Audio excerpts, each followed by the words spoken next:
Hi everyone. Sorry about the wait there for the engineering panel to end, but we're here with the Wetlands. I'm Jason, SGDA's president. I'm Megna. I am the guest host for Section B, and then later on in Section C, I am the marketing lead of SGDA. Oh, should I And we, introduce myself? Oh, good. oh yeah, so go ahead. Oh, yeah. My name is Emmanuel Seifu. I'm the developer of the Wetlands.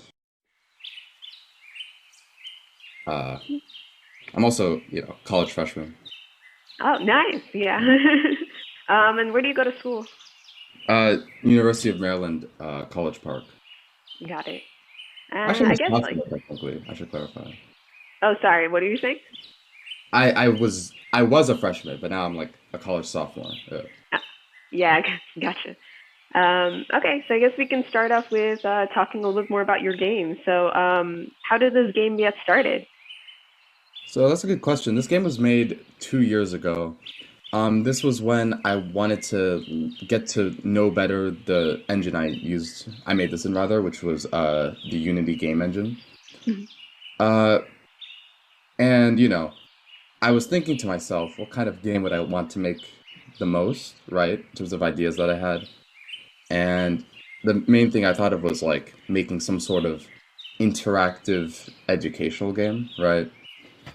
And uh yeah, I guess like the fact that um, you know, back when I was like younger, I liked looking at the exhibits at like the nature refuges that were close by.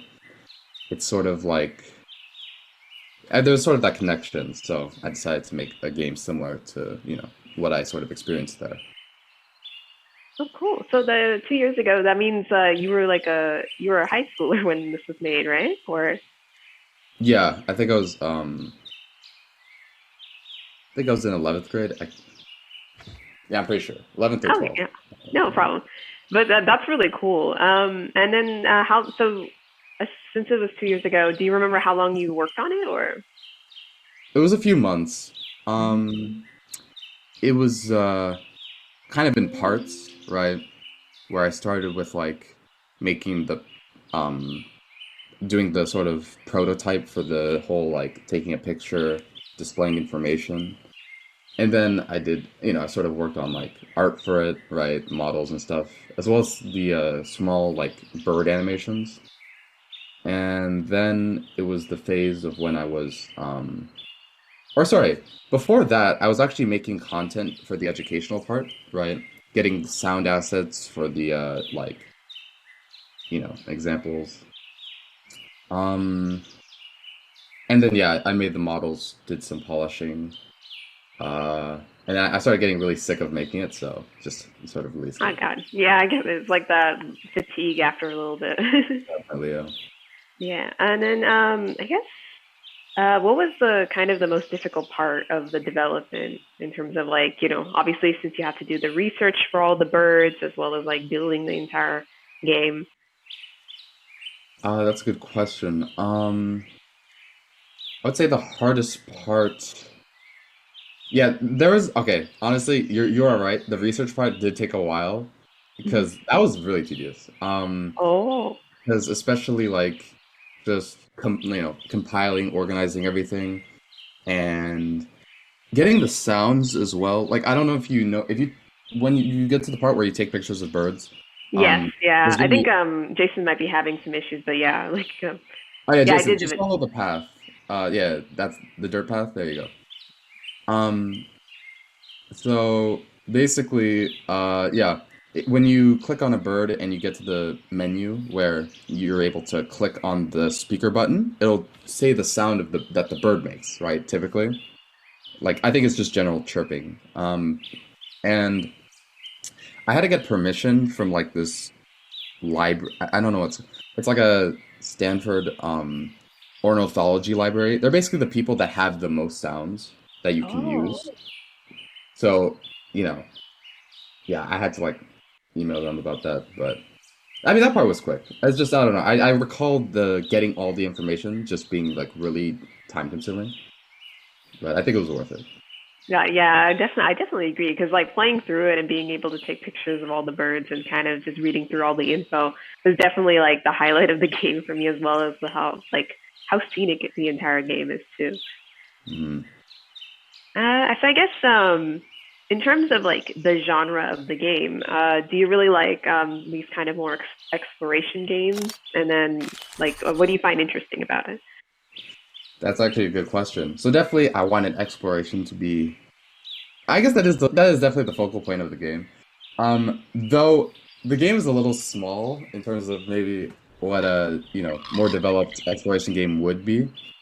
Um, but you know, I think like yeah, it was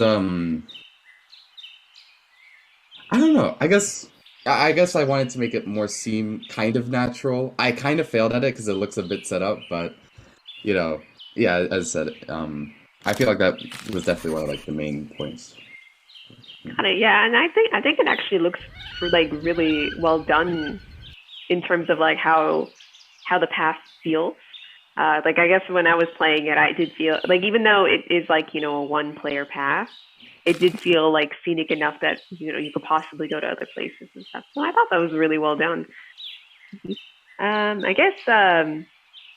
I guess like it kind of goes along with where did you get the idea, but I guess what was the reasoning behind making the game in the first place? I guess like why did you make this game? Like why did you decide on educational exploration? That's actually a good question. Um, I would say it was mainly because when I sort of got into game development, right, I really wanted to make a strong experience for people, right? And I didn't really know how to do that, but I thought back to the things that were sort of strong experiences for me, right?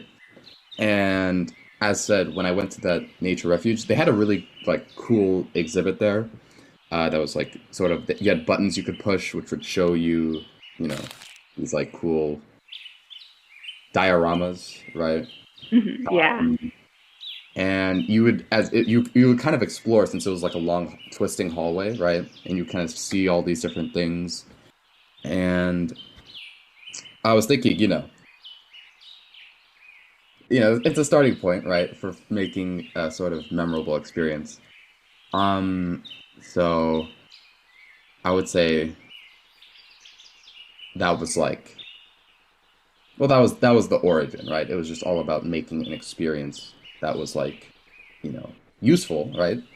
Yeah, Educational. like I think definitely it was definitely very educational because I don't know too much about birds, but I think I learned a lot from playing through it and also like taking pictures and stuff. No, definitely. The same as with me when I was researching. Yay. Okay, and then I guess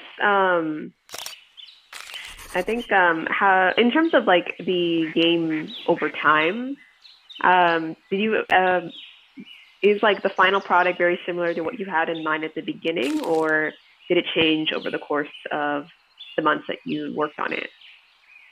That's a good question. Um, so it is different. Uh, I don't want to say okay.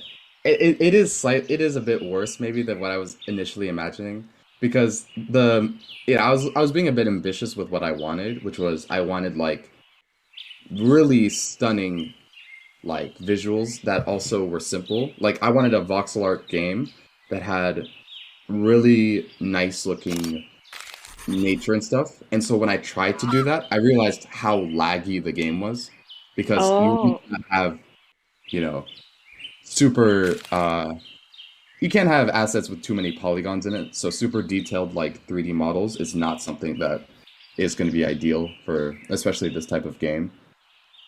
So like definitely I would say like this game looks I guess visually a lot simpler, but I don't think that's necessarily a bad thing.